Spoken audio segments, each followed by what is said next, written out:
every day. Monday, Tuesday, Wednesday, Thursday, Friday, Saturday, Sunday, I am every day.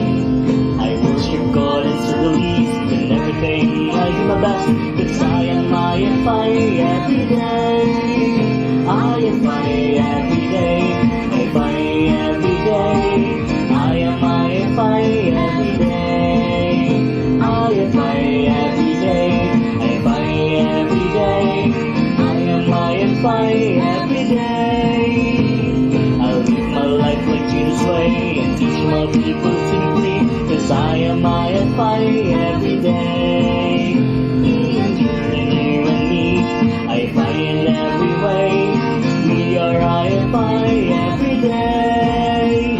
We follow footsteps of our Lord and do goodness in our neighborhood, 'cause we are every day.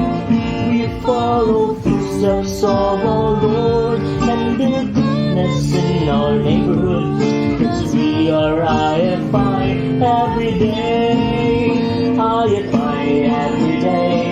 I every day. I am every day.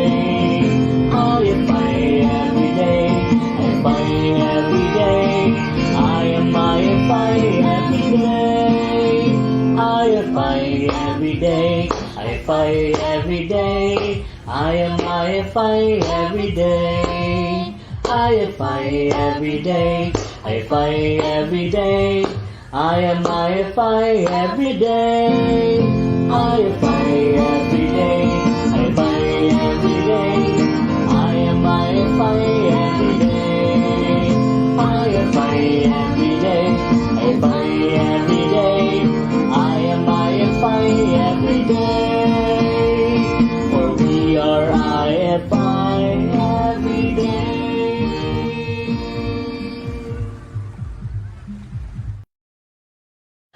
Magandang gabi po sa ating lahat. Magandang gabi Luzon, Visayas at Mindanao at sa ibayong dagat. Magandang araw. Magandang araw sa lahat ng nakikinig at magandang gabi para sa Pilipinas. Narito na naman tayo sa isang oras na pagtatalakay ng salita ng Diyos. Samahan niyo po ako. Ako si Reverend Dionito Cabillas ng Diocese ng Greater Manila Area, ang mamumuno sa pagtalakay ng Ebanghelyo natin sa araw na ito. Ito ay ginagawa natin sa ating IFI Everyday, bagamat di pa natin nare-restore, na-hack ang ating Facebook page. Ngunit mapakinggan po natin, naka-live po ito sa Bishop Antonio Ablon Ministry at The Aglipayan page. Kaya sundan nyo kami, mag-like kayo, share ninyo, mag-comment kayo. Aming babasahin ang inyong mga comment sa live stream. Ang IFI Everyday ay programa ng Mindanao Bishops Conference. At mapalad tayo na kinikilala ng mga obispo sa Mindanao na isa sa mga magiging facilitator. Tayo'y manalangin. Mapagmahal na Diyos, nagpapasalamat kami sa gabing ito. Binigyan mo kami ng pagkakataon na magkatipon, bagamat sa virtual, upang mag-aral ng salita ng Diyos. Samahan mo kami, O Diyos, at naway maunawaan namin ang iyong salita at pagpalain kami upang maisabuhay namin ang mga aral na aming matutunan sa talakayan namin na gagawin ngayon. Amin ding ipinapanalangin ang lahat ng may karamdaman, may sakit at may karamdaman. At amin ding inaalaala ang mga namayapa. Alam namin, O Diyos, na Ikaw ang aming gabay bilang mga buhay na mga Kristiyano at mga namayapa na naglilingkod sa iyo. Naway maging mabunga ang aming pag-aaral sa gabi ito. Sa ngalan ng Ama, ng Anak, at ng Espiritu Santo. Amen. Ang atin pong Ebanghelyo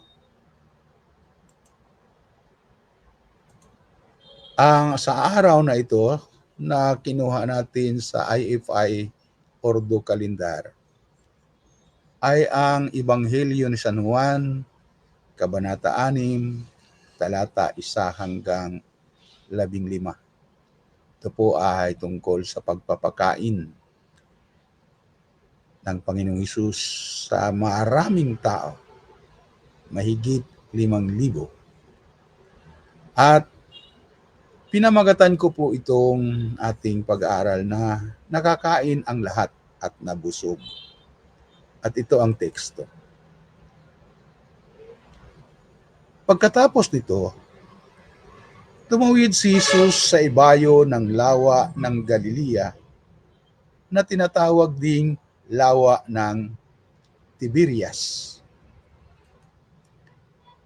Sinundan siya ng napakaraming tao sapagkat nakita nila ang mga himalang ginawa niya sa pagpapagaling sa mga may sakit. Umakyat si Jesus sa bundok kasama ang kanyang mga alagad at naupo roon. Noon ay malapit na ang Pasko ng mga Hudyo. Tumanaw si Jesus at nang makita niyang dumarating ang napakaraming tao, tinanong niya si Felipe, "Saan kaya tayo makakabili ng tinapay upang makakain ang mga taong ito?" Sinabi niya iyon upang subukin si Felipe, sapagkat alam na niya ang kanyang gagawin. Sumagot naman si Felipe, "Kahit na po halagang 200 salaping pilak ng tinapay ay di sasapat para makakain sila ng tigkakaunti." Sinabi ni Andres, na isa sa kanyang mga alagad, ang kapatid ni Simon Pedro,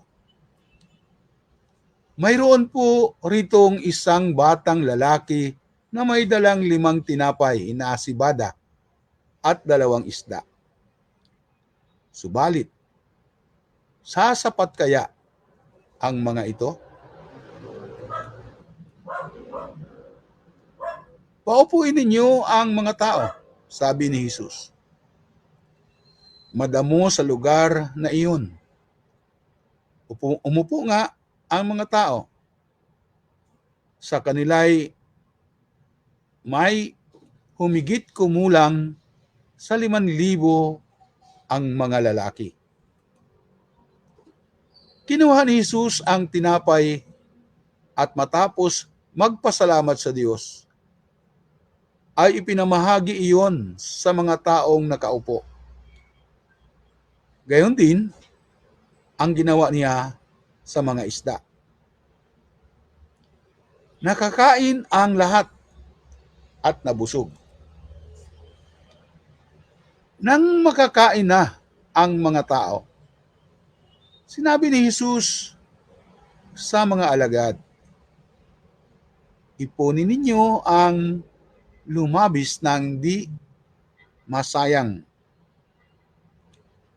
Ganoon nga ang ginawa nila, at nakapuno sila ng 12 kaing mula sa 5 tinapay na sibada. Nang makita ng mga tao ang himalang ginawa ni Jesus, sinabi nila, "Tunay na ito ang propetang darating sa sanlibutan." napansin ni Jesus, nalalapitan siya ng mga tao at pipilitin siyang gawing hari. Kaya't umalis siyang muli at mag-isang umakyat sa bundok. Pagpalain tayo ng Diyos sa pagkabasa natin sa ebanghilyong ito. At bago tayo magpatuloy, nais ko pong patugtugin muna ang ating isang awitin mula kay Gary Granada na sana ay makakatulong sa atin ang misyon.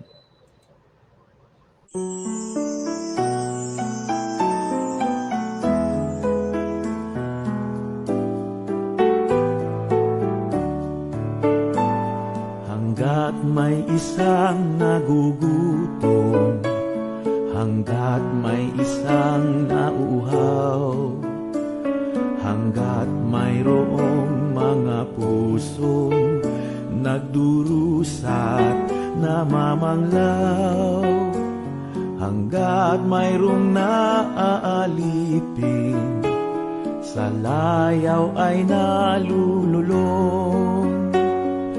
Tayo ay mayroong gawain, tayo ay mayroong misyon. Hanggat may isang naulila, hanggat may isang nakapiit, may kapansan at napinsala, naging balot, nagkasakit.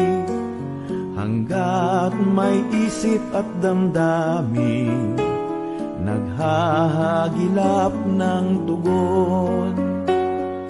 Tayo ay mayroong gawain, tayo ay mayroong misyon. Hanggat ang kaniyang katarungan, pagpapala at pagmamahal, mangyari sa sandaigdigan, at pangalan niya'y itanghal. Hanggat may luhang papahirin, hanggat may pagkakataon, tayo ay mayroong gawain, tayo ay mayroong misyon.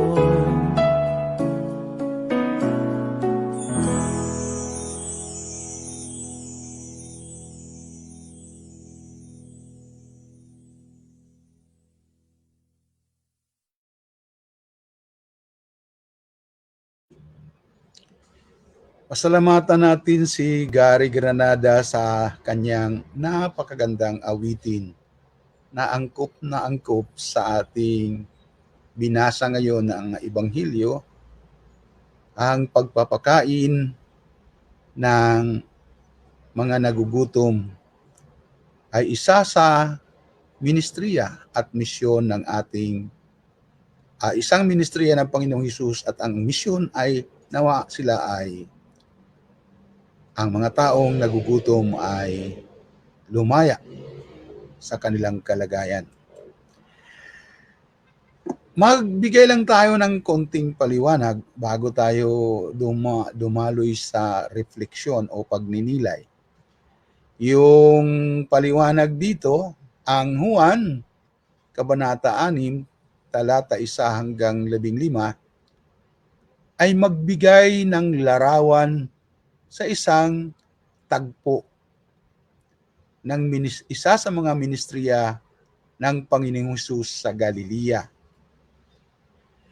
Nakakatuwa isipin kasi ang ministriyang ito ay ginagawa ng Panginoong Hesus sa kanyang patuloy na paglalakbay. Kaya nasa Galilea ang Panginoong Hesus sa Kabanata 4. Sa Kabanata 5 naman, pumunta siya sa Jerusalem. Sa Kabanata 6, bumalik siya sa Galilea. At sa Kabanata 7, pumunta naman siya sa Jerusalem. Imagine natin, yung kanyang gawain. Ang Galilea pala ay north ng Judea. Ang Judea ay south. Ang Kabanata 6 ay mayroong dalawang kwento. Ang una, ang pagpapakain ng Panginoong Hesus sa 5,000 tao. Yun nga, sa verse 1 to 15. At ang ikalawa, ang Panginoong Hesus ay lumalakad sa ibabaw ng tubig sa 16 to 21. Ang dalawang kwento ay nagpakilala sa mga nagbabasa sa Ebanghelyo ni Juan sa nangyari sa panahon ni Moises sa Lumang Tipan, nang ang mga Israelita ay kumakain ng mana sa ilang at ang pagtawid ng mga Israelita sa pulang dagat.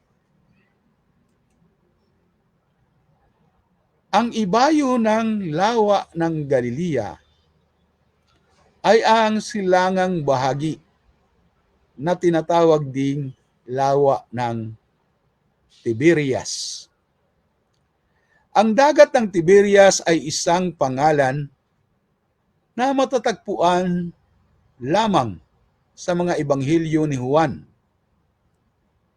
Sa talata 1 at sa Kabanata 21, talata 1. Ang dagat ng Galilea ay ang karaniwang pangalan na binabanggit sa mga iba pang ebanghelyo. Ang pangalan ay nagmula sa lungsod ng Tiberias na itinayo sa kanilang baybayin ng dagat. Ang nagtayo ay si Herodes Antipas. Siya yung gobernador sa Galilea at Perea. Ito ay itinayo noong matapos ang ika-20 Annum Domini o AD. At ang pangalan ay pagpaparangal kay Tiberius Caesar na naghari bilang emperador ng Roma mula ika-14 hanggang ika-37 panahon. Ang dagat ay kilala rin bilang Genesaret sa Lucas Kabanata 5, talata 1. Sa Galilea, pinagaling ng Panginoong Hesus ang anak ng isang opisyal ng pamahalaan sa Kabanata 4. Sa Jerusalem ay pinagaling niya ang isang tao na may sakit sa loob ng 38 taon. Kabanata 5. Ang talata 2 ay nagmungkahi na si Hesus ang magpapagaling ng mga may sakit. At ito ang nakasulat. Sinundan siya ng napakaraming tao sapagkat nakita nila ang mga himalang ginawa niya sa pagpapagaling sa mga may sakit. Si Hesus ay umakyat sa bundok at siya ay naupo roon kasama ang kanyang mga alagad. Larawan yan ng hindi naman masyadong bundok. Parang burol lang yan. Ang mga bundok ay mga lugar kung saan ipinahayag ng Diyos ang kanyang kalooban o kahit na ang kanyang kaluwalhatian. Ang Diyos ay nagbigay kay Moises ng 10 utos sa Exodo 11. Yun sa bundok. Sa bundok, tinalo ni Elias ang mga propeta ni Baal sa unang hari, Kabanata 18.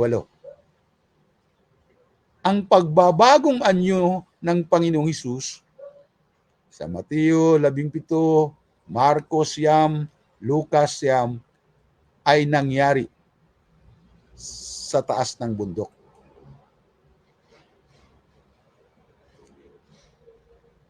Inilarawan ang kalagayan nung panahon na yon, binanggit sa talata 4 na noon ay malapit na ang Paskwa ng mga Hudyo. Kaya mahalaga nating pag-isipan kung gaano kahalaga yung panahon na yon. Ang Paskwa ay ang paggunita sa biyaya ng Diyos nang palayain ang Israel mula sa Ehipto. Ang Paskwa ay may isa pang biyaya mula sa Diyos. Ito ay ang pagpapakain ni Jesus sa 5,000 tao o mahigit pa sa 5,000 tao. Ang kwento ng pagpapakain ng 5,000 ay tanging kwento na ginawa ni Jesus na mababasa sa 4 na ebanghelyo. Ang kwentong ito ay mababasa din sa Lucas 9. Ang mga ebanghelyo ni Mateo, Kabanata 14, Marcos, Kabanata 6, at mayroon din sa Kabanata 8, binabanggit ang pakikiramay ni Jesus sa napakaraming tao at kinikilalang mga tupa na walang pastol. Sa ebanghelyo na ito, sa Juan, ang pananampalataya ng mga tao kay Jesus ay naging tampok. Sa mga alagad na kasama ni Jesus, si Felipe ang nagtanong, saan kaya tayo makakabili ng tinapay upang makakain ang mga taong ito? Kung tutusin, si Felipe ay taga roon. Ang bahay ni Felipe ay nasa malapit sa Betsaida. Si Felipe ay higit na nakakaalam kung saan mabibili ang tinapay. Ang tanong ay isang pagsubok kung hanggang saan ang lalim ng pananampalataya ni Felipe. Ang 200 salaping pilak ay hindi sapat na pambili ng tinapay para sa 5,000. Marahil naisip ni Felipe na hindi siya makahanap ng ganung kalaking pera na kailangan upang pakainin ang mga tao. Ang isang pilak o denaryo ay katumbas ng isang araw na pagtatrabaho. Kung maghanap tayo o maghanap sila ng 200 denaryo,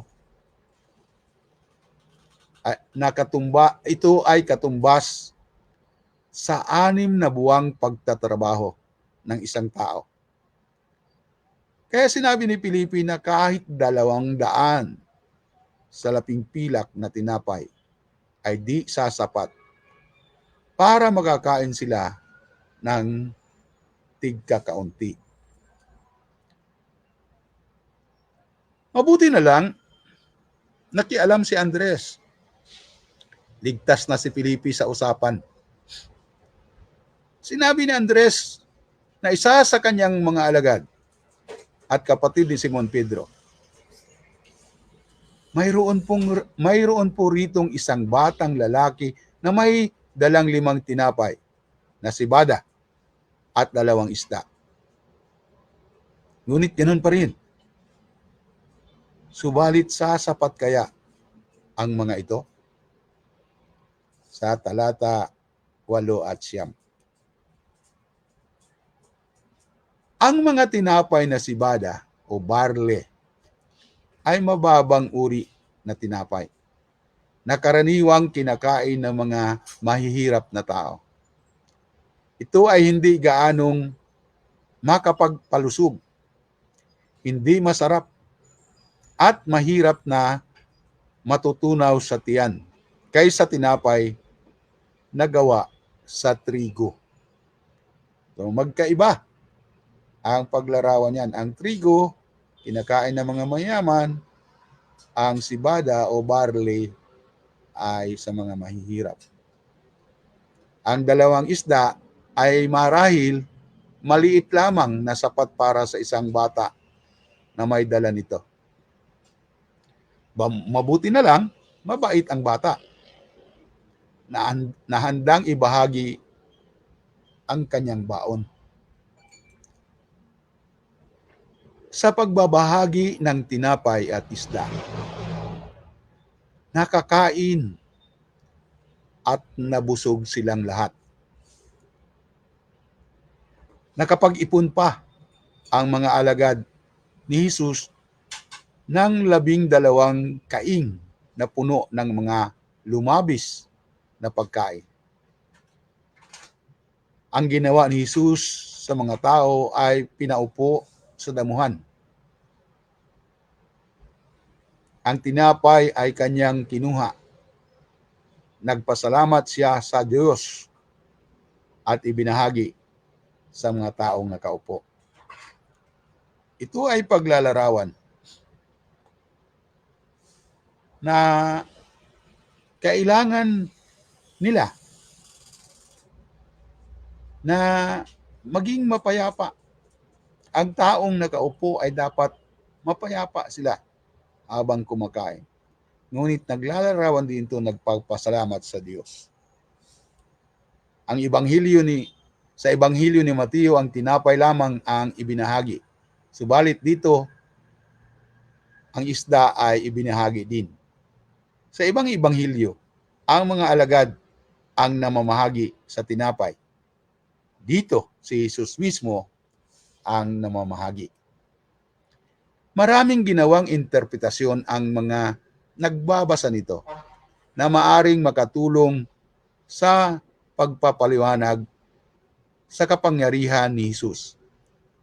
Subalit ang kwentong ito ay nagtuturo na si Jesus ay nakapagbabago ng buhay ng mga taong salat sa pagkain o walang makakain. Ang Diyos ay Diyos ng kasaganaan. Nagbibigay ang Diyos ng maraming biyaya upang matugunan ang mga pangangailangan ng tao. Ang bata ay isang mabuting halimbawa ng pagkakaisa at pagbabahaginan. Ang biyaya ng Diyos ay hindi limitado sa pagdarasal lamang, kundi sa aktwal na pagtanggap ng makakain upang maipahayag ang pananampalataya. Ang mga tao ay nagpahayag ng kanilang pananampalataya at kanilang sinabi na tunay na ito ang propetang darating sa sanlibutan. Natagpuan at nakilala ng mga tao si Jesus bilang isang propeta dahil binusog niya ang mga tao. Higit silang naniniwala kay Jesus dahil sa lumabis na pagkain. Si Jesus ay ang daluyan ng biyaya ng Diyos. Hindi nila ito dapat hayaang lalayo pa sa kanila. Kaya lumapit sila kay Jesus upang gawing hari. Ang hari ay hindi na lamang nagkakaloob ng kanilang pangangailangan, kundi magtatanggol pa sa katulad nilang mga mahihirap. Kaya nais nila si Jesus ay maging tagapagtanggol. silang mga mahirap, mga mahina at walang kapangyarihan, ang hangad nila ay isang hari na may kapangyarihan. Kaya gusto nilang gawing hari si Jesus. Ngunit umalis siyang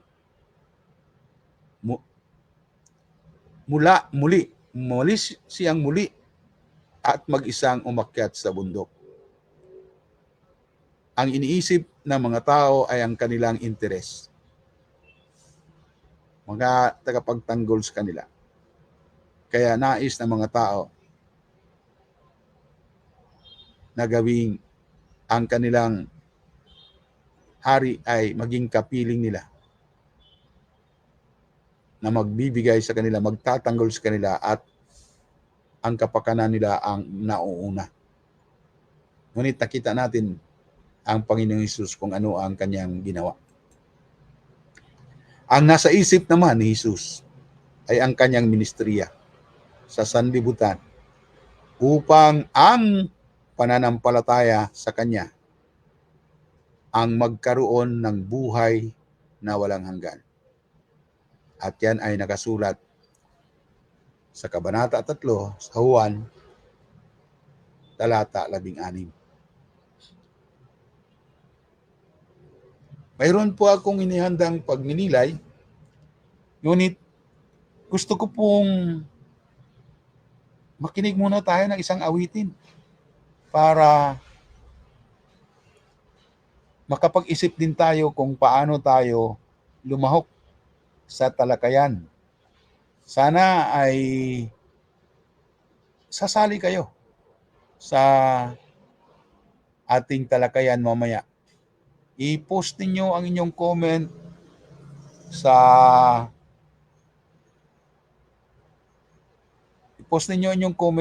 ating comment section. Hinahanap ko pa yung magandang awitin para makatulong din sa atin sa pag-iisip.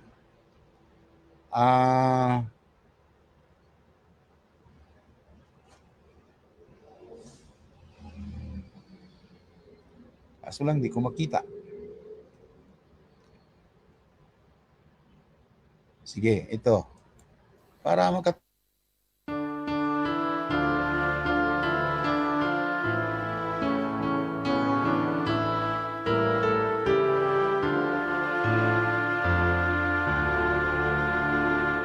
Diyos naming dakila, Diyos ka naming mapagpala, kaloob mo'y kalayaan, pagsasarili sa tuwingan, pag-ibig at katarungan, pairalin sa lipunan, ang kapay paglingkuran, paglilingkod sa Diyos naming mahal.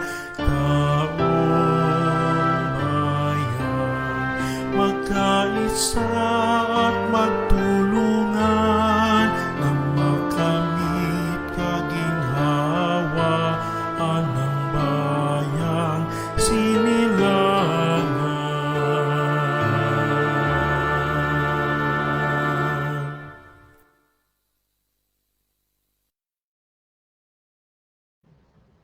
maraming salamat sa awitin. Yun po ay naawit po natin yan kasama ng aklat na ating simbahan para sa pagdiriwang ng sentenaryo, at naway makatulong sa atin sa dagdag na kaalaman. Maraming salamat sa mga nakikiisa. Yung ating mga nakikinig at nakikiisa sa atin, maraming salamat, at ipinupost ko sa screen, at naway marami pa silang humabol. Ang pagninilay na binigyan ko ng diin ay nasa talata 11. Ito ang buo. Kinuha ni Jesus ang tinapay, at matapos magpasalamat sa Diyos ay ipinamahagi iyon sa mga taong nakaupo. Gayon din, ginawa niya sa mga isda. Nakakain ang lahat at nabusog. Take note, nakakain at lahat. Hindi lang nakakain, nabusog pa. Iba pa yung makakain ka pero hindi ka nabusog. Pero sila, ang sabi, nabusog pa. Tinitingnan ko ito na ang pagpapakain ay at nagbigay ng kabusugan ay ang kasaganaan mula sa Diyos. Matatanggap natin ang kasaganaan sa pamagitan ng Panginoong Hesukristo. Maalala nyo na sinasabi ng Panginoong Hesus na humiling kayo sa pangalan ko at yan ay ipagkaloob sa inyo. Tayong lahat, wala namang hindi humihiling sa Diyos. At naway, ang ating paghiling sa Diyos ay sa pamagitan ng Panginoong Hesukristo. Ang kwento ng pagpapakain sa 5,000 ay kwento ng pananampalataya. Unang-una, pananampalataya. Pero, ito rin ay dapat makita natin ng pakikiisa. Isang bata ay nakikiisa sa layunin ng Panginoong Hesus. Saan tayo maghanap ng bata na ganun lamang, no? Nais ng Panginoong Hesus na pakainin ang 5,000 tao na hindi nga nagdadalawang isip nga si Felipe at si Andres. Pero ang bata, hindi nagdadalawang isip na magbabahagi. Kaya hindi na lamang kwento ng pananampalataya at pakikiisa, kung hindi magbabahagi ang pagbabahaginan. Ngunit ang pagbabahagi ay mayroong pasasalamat muna. Nagpapasalamat ang Panginoong Hesus sa Diyos. At kumain ng lahat at inipon ang labis. Yun ang kasaganaan. Ito ay ang pagkilala na ang kaharap nila ay isang propeta. Kaharap ng mga tao ay isang propeta. Ang isang propeta dito, ang Panginoong Hesus, ay hindi lamang nagpapahayag ng mga kasalanan ng mga tao. Siya ay gumagawa ng hakbang upang ang kasalanan ng mga tao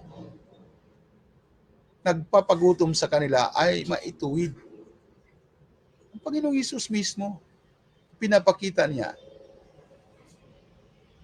na ang kasalanan ng mga tao ay mawawala kapag nabusog ang lahat. Sa kwentong ito, sinubukan ng Panginoong Hesus si Felipe. Ang pagsubok kay Felipe ay nalutas sa tulong ni Andres. Ang bata na may dalang baon, kahit mababang uri ng pagkain, ay sumasampalataya dahil hindi niya ipinagkait ang dala niyang pagkain. Kapag sumasampalataya tayo sa Diyos, hindi tayo mag-aalinlangan na magbahagi ng pagkain sa mga nagugutom. Dahil sa pananampalataya, ang mga tao ay nakakain at nabusog.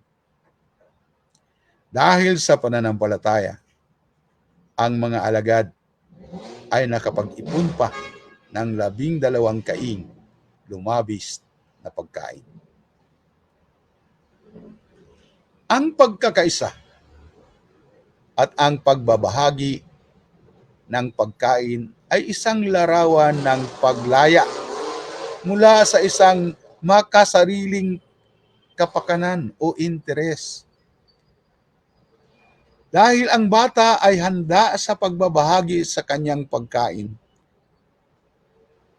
ang biyaya ng Diyos ay nararanasan ng lahat. Bakit bata? Bakit ang batang ginawang example? Dahil ang bata ay walang interes. Hindi siya sakim.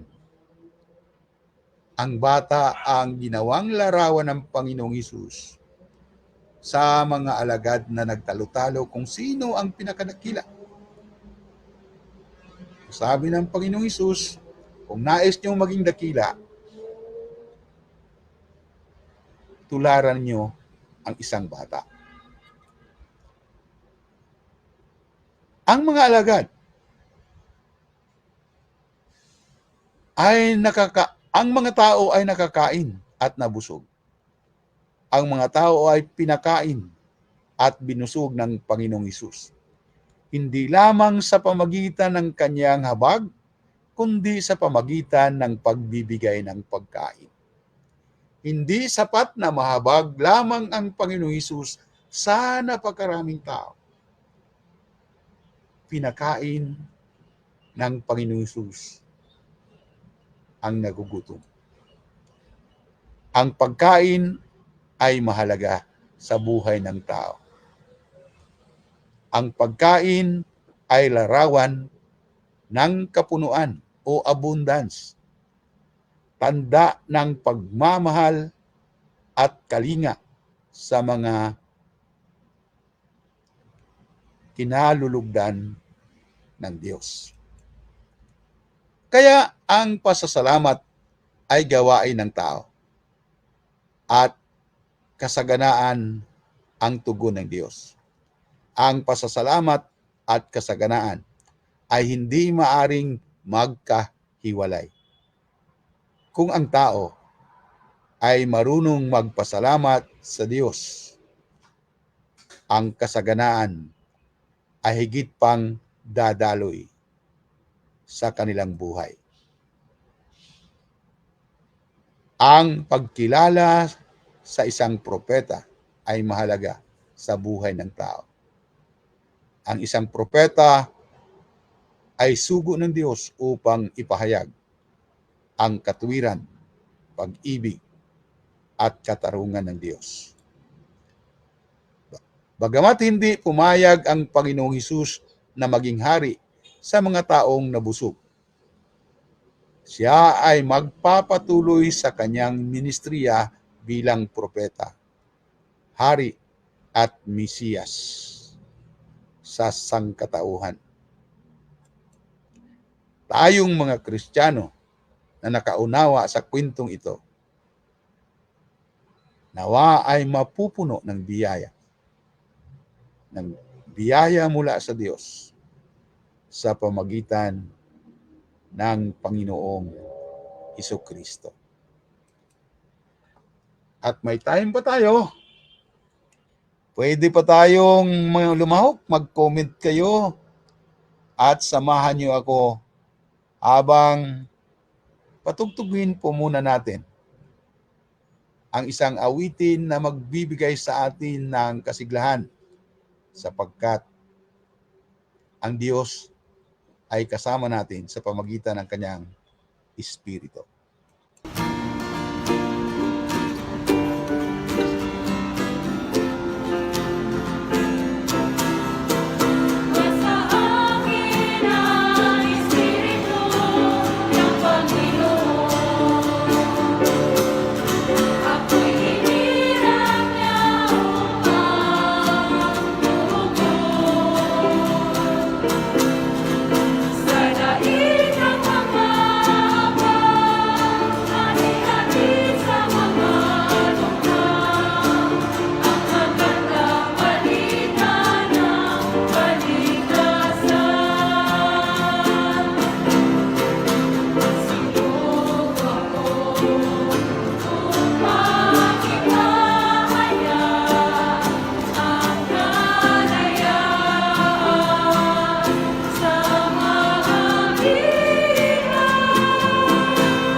Maraming salamat po sa awitin ng Sumasa Akin ang Espiritu. Matagal na po yan. May version po yan ng Cebuano po ang unang version yan. Inaawit yan ng mga Redemptorist habang sila ay nagpapatuloy sa kanilang misyon. Mga Redemptorista.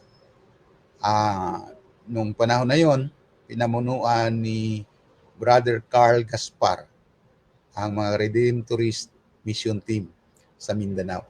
At inawit nila yan. At maraming salamat po sa pakikiisa. Dalawa to mag-asawa to eh. Sila Tata Pido at si Nana Midi Gonzales. At mayroon sila dyan na nasa screen yung kanilang comment. Ang mga maraming mga mulat na marilita ay mas handang magbahagi sa kapwa. Hindi sila makasarili. Marami sa mga mayayaman at makapangyarihan ay maramot at makasarili. Sa Ebanghelyo o sa mga pahayag ng Panginoong Hesus, palagi niyang sinasabi na mayroon talagang mga sakim. Mayroon ding mga nagbabahagi. At dito nga, makita natin ang nagbabahagi ay isang bata. Mahirap lang na bata kasi yung kanyang dalang tinapay ay sibada o barley. Hindi gawa sa trigo. Kaya mahirap lang. Pero mayroon siya paglalarawan. Sa comment ni na Tata Pido at ni Nana Midi, mayroon silang qualifier. Hindi lahat maralita ang nagbabahagi. Sana maunawaan nila ako. Ang sabi lang nila, maraming mga mulat. Kasi kailangang mamulat ang mga maralita upang magbahagi ng kanilang nakakayanan. Mamulat muna sila. Requirement po yun. Kahit sa ating pag-uorganisa, hindi natin mahikayat lumahok ang ating mga nilapitan, hindi sila handang lumahok sa mga mobilisasyon, sa magtutulungan kung hindi sila mamulat. Kaya mahalaga sa atin yung mamulat sila. Kaya ang gawain pa rin natin ay pagtuturo sa kanila sa tamang attitude o attitude. Ang attitude ng tao ay mahalaga. At ang attitude ng tao ay ibubunga yan ng kanyang pananaw sa buhay. Mayaman ka o mahirap pero ang pananaw mo sa buhay ay makamahirap. Gusto kang tumulong. Yung mahirap kahit wala na sila, ibahagi nila yon. Yung mayaman, kapag namulat yan, magbabahagi din yan. Hindi lang sila magbabahagi ng kaunti. Marami tayong mga nakikitang mga example niyan. Mga nagmula sa mayaman na pamumuhay, ngunit lumubog at nakiisa sa mga tao. At tinalikuran nila ang kanilang yaman. Wag na tayong maglumayo. Kilala naman natin. Noong unang peace negotiator, si Father Louis Halanduni, hindi naman yan mahirap ang kanilang pamilya. Pero naglilingkod siya sa mga mamayan. Ngayon nagsusulong siya ng kapayapaan. Yun nga lang, niririntag, pinaratangang terorista, pero ang kanilang buhay ay inilaan nila sa pagtulong sa mga mahihirap. Hindi pa tayo lumayo. Si Professor Jose Maria Sison, kilalang kilala yan. At kinakatakutan yan sa mga hindi nakaunawa sa kanyang ginagawa. Professor Jose Maria Sison, hindi yan mahirap na pamilya. Mga kamag-anak yan, mga Crisologo sa Ilocos Norte o Ilocos Sur. Pero iniwan niya yung buhay at naglilingkod sa mamamayan at pinaratangan terorista. Maaari tayong may mga mahirap o mayayaman na makilahok sa mga mahirap na tawagin din ng mga terorista. At ayan ang nakakalungkot. Pero, ganun pa man, hindi lahat maralita ang tutulong pag hindi sila namulat.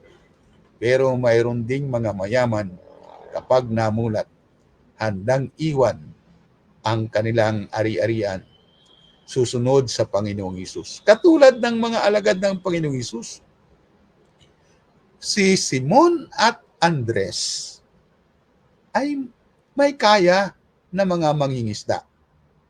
Mayroon silang lambat at bangka. Sa panahon ng Panginoong Hesus, ang mga taong may lambat at may bangka ay hindi mga mahirap. Pero iniwan nila ang kanilang lambat at bangka at sumunod sa Panginoong Hesus. May dalawa pang alagad ng Panginoong Hesus. Si Santiago at Juan. Sina Zebedeo, yung kanilang tatay, ay may kaya. Makapag-hire pa nga, makapag-upa pa nga ng mga manggagawa. Ibig sabihin may kaya. At sa katunayan, isa siya sa mga supporter sa ministriya ng Panginoon. Tinutustusan nila ang ministriya ng Panginoong Hesus. Pero iniwan ni Santiago at Juan ang kanilang ama, mga tauhan at bangka at lambat at sumunod sa Panginoong Hesus. Namuhay sila kasama ang Panginoong Hesus, kasama ang mga mahirap. Mayroon pa. Si Mateo. Si Mateo, pinakamayaman na siguro na alagad ng Panginoong Hesus dahil kolektor ng buwis. Pero iniwan ni Mateo ang kanyang pagiging kobrador ng buwis at sumama sa Panginoong Hesus. Ang ibig lang sabihin nun, kapag namulat, handang maglingkod. Yung 5,000 na mga tao, mga lalaki, di pa kasamang bilang mga bata at mga babae. Ibig sabihin, higit sa 5,000. Minulat ng Panginoong Hesus. Yun nga lang, mayroon pa silang pangsarili. Mayroon pa silang pangsariling interes. Ano yon? Gusto pa nilang gawing hari ang Panginoong Hesus. Pero inayawan ng Panginoong Hesus. Bakit? Pwede naman siya maging hari sa kanila. Pero hari sa kanila, propeta sa kanila, tagapagligtas kanila, pero hindi dapat sa kanila lang. Dapat ang Panginoong Hesus ay maglingkod din hindi lamang sa mga Hudyo, kundi sa mga Hintil. At yan ang ginagawa ng Panginoong Hesus.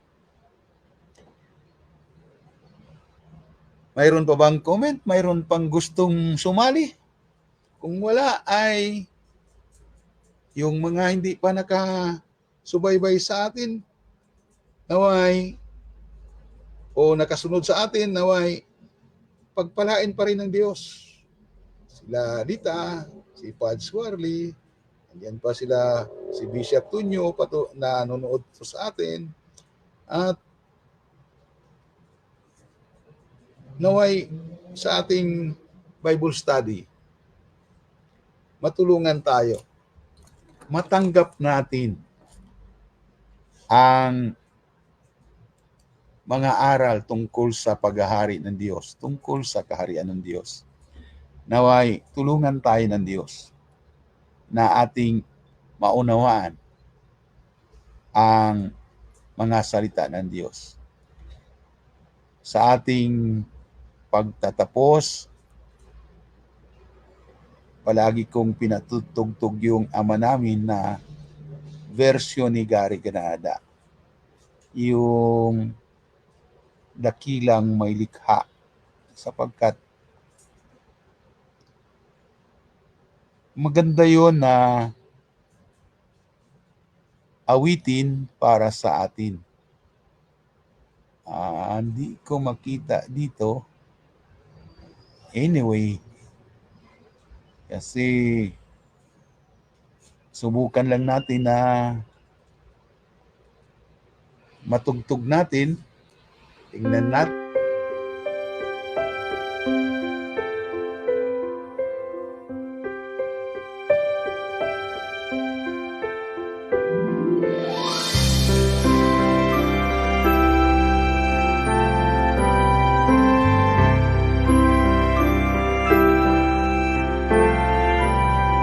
Dakilang may likha sa kalingat pang-unawa, mangyari ang iyong diwa sa langit at sa lupa. Bigyan mo ng sapat ang lahat sa araw-araw, turo ang magparaya gaya ng iyong gawa. Iadyan niyo kami sa pagmamataas upang maiwaksi ang lupit at dahas, at samahang lumikha ng pamayanang payapa sa kalikasan, kabuhayan, kakanyahan, paniniwala.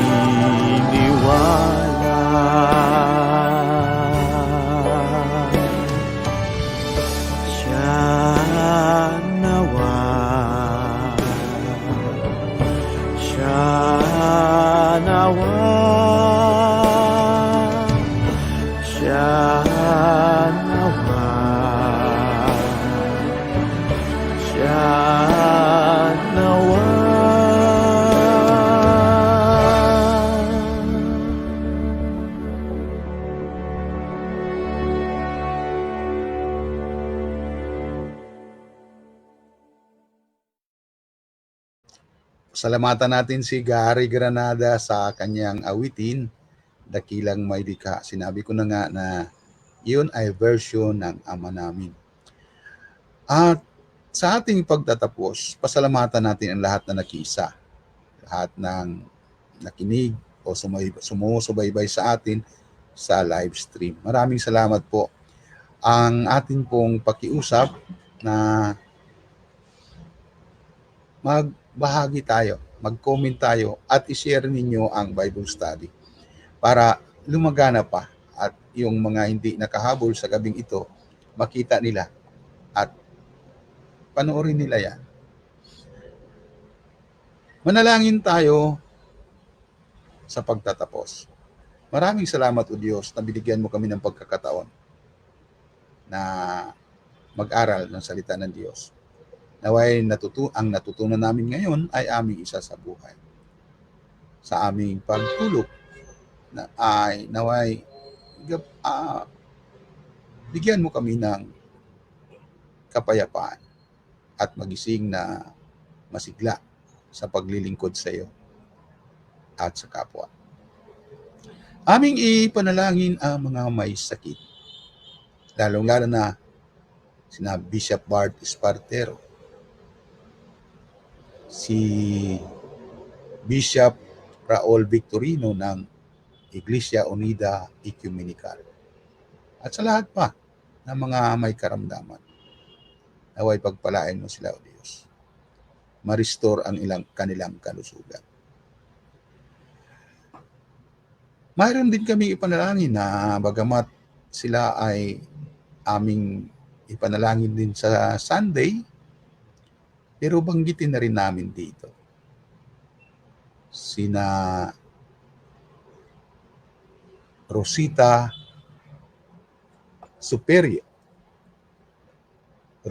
Superio sa kanyang death anniversary, 16th death anniversary. Si Lawrence Pla, death anniversary. At si Rinaldo Natividad sa kanyang 40 days sa kanyang mula siyang namayapa, at pinapanalangin ang kanilang pamilya na humarap ng malaking problema dahil sa bayaran. Maliit ang kulang pa kasi ang bayaran nila ay 1.6. Kaya, O Diyos, tulungan mo sila. Naway makaahon sila sa kahirapan. Amin din panapanalangin ang mga OFWs na patuloy na nagsisikap na lumago ang kanilang buhay. At para sa kapayapaan sa Palestina at sa ibang lugar sa Middle East at sa Asia. Kapayapaan na nakabatay sa katarungan. Itong lahat, O Diyos, ay aming idudulog sa iyo, isinasamo namin sa iyo na iyong dinggin at kami iyong pagpalain. Sa ngalan ng Ama, ng Anak at ng Espiritu Santo. Amen.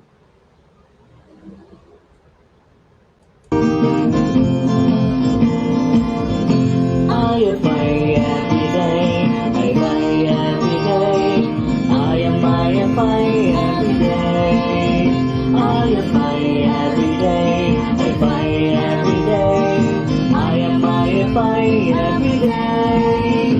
Monday, Tuesday, Wednesday, Thursday, Friday, Saturday, Sunday, I am every day. I worship God and serve the least in everything. I do my best, 'cause I am every day. I am every day. I pray every day. I am every day. I pray every day. I pray every day. I am every day.